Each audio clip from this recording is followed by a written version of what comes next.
5.5 বছর হয়ে গেছে ওর সাথে আমি রিলেশন করি। আমার বাড়িতে যাইতো তখন ওর সাথে আমার ফিজিক্যাল সম্পর্ক হইতো, শারীরিক মেলামেশা সবসময় হইতো যখন ও আমার সাথে দেখা করতে যাইতো। 5 বছরের প্রেম এখন অস্বীকার করছে প্রেমিক মেহেদী হাসান। বিয়ের দাবিতে প্রেমিকা রুমা প্রেমিকের বাড়িতে অবস্থান করলেও মারধর করে তাড়িয়ে দেওয়া হয় তাকে।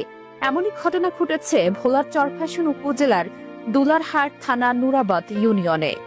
ভুক্তভোগী কিশোরী রুমা 6ষ্ঠ শ্রেণীতে পড়ার সময় 8ম শ্রেণীতে পড়ুয়া মেহেদী হাসানের সাথে প্রেমের সম্পর্ক গড়ে ওঠে। ঈদের পর গত 9 জুন রুমা বিয়ের দাবিতে মেহেদীর বাসায় যায়। সেখানে মেহেদীর পরিবারের সদস্যরা রুমাকে শারীরিক নির্যাতন করে ঘর থেকে বের করে দেয়। খবর পেয়ে ঘটনাস্থলে গিয়ে রুমাকে উদ্ধার করে দুলারহাট থানা পুলিশ। রুমাকে উদ্ধার করে চিকিৎসার জন্য উপজেলা স্বাস্থ্য কমপ্লেক্সে ভর্তি করানো হয়। প্রেমিক মেহেদী হাসান নুরাবাদ ইউনিয়নের 5 নং ওয়ার্ডের আলাউদ্দিন মাস্টারের ছেলে। প্রেমিকা রুমা বেগম একই ইউনিয়নের 6 নং ওয়ার্ডের মৃত শাহী আলমের মেয়ে। প্রেমিক মেহেদী তার দূর সম্পর্কের মামাতো ভাই। ও আমার সম্পর্কে মামাতো ভাই হয়।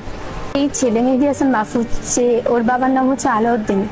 যখন ও ক্লাস 8-এ আর আমি তখন ক্লাস 6-এ, তো একদিন ও যখন ক্লাস 8-এ অ্যাডমিশন দিবে, মানে পরীক্ষা এক্সাম হয়েছে, ফাইনাল এক্সাম, তখন ওর ঘরে আমি গেছিলাম। যাওয়ার পরে ও আমার সাথে ফিজিক্যাল সম্পর্কে জড়ায় গেছে। ফার্স্টে ফিজিক্যাল সম্পর্কে জড়ায় গেছে, তারপর হচ্ছে আমি ওর সাথে আস্তে আস্তে কথা বলতে বলতে অনেক গভীরে চলে গেছি। 5.5 বছর হয়ে গেছে ওর সাথে আমি রিলেশন করি।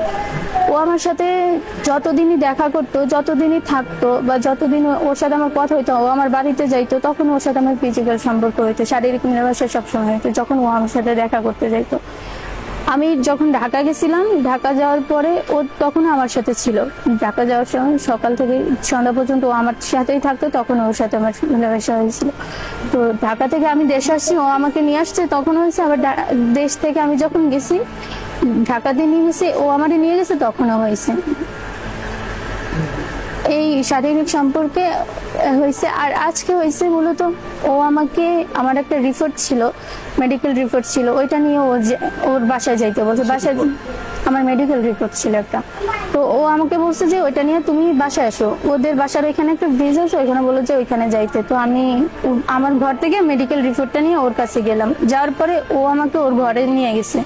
ঘরে নিয়ে যাওয়ার পরে ও যায় শুয়ে পড়ছে। শুয়ে যাওয়ার পরে ওর কাছে গিয়ে আমি বললাম যে কি তুমি আমাকে ঘরে কেন আনছো, ঘরে কেন আনছো? তখন ও আমার শরীরে টাচ করছে। টাচ করার পরে তখন আমি বললাম, হঠাৎ করে ওর ভাই চলে আসলো। ভাই চলে আসার পরে ওর ভাই ওর আম্মুকে ডাক দিল। ওর আম্মুকে ডাক দেওয়ার পরে ওর আম্মু এসে আমার গলায়, আমার ওড়না দিয়ে আমার গলায় ফাঁস দিয়ে ধরছে। ফাঁস দিয়ে ধরার পরে ওর ভাইও আমাকে মারছে, ওর আম্মুও মারছে, সবাই মারছে। পরে আমি